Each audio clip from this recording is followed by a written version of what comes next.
Assalamualaikum. Welcome to my channel Learning with Zargul. In this video I tell you about story of the fox and the stork. Once there was a fox and a stork living in a jungle. The fox was very clever. She always teased others. One day she decided to play a trick on the stork. She went to his home and invited him to a dinner. The stork went to her place for the meal. The fox prepared a tasty soup and served it in flat plates.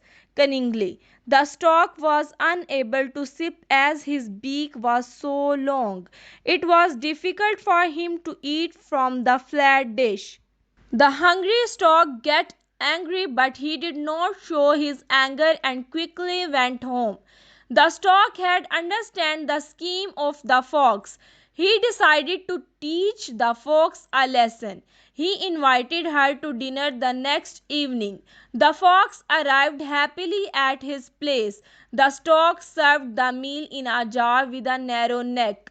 The stork easily ate all his food with his long beak, but the fox could not. She could not put her mouth into the jar. The stork said to the fox calmly, "Do not ridicule or degrade anyone for any reason. Allah subhanahu wa ta'ala has made us all equal." The fox was ashamed. She said sorry to the stork. They became friends again. Like and subscribe to my channel. Thank you.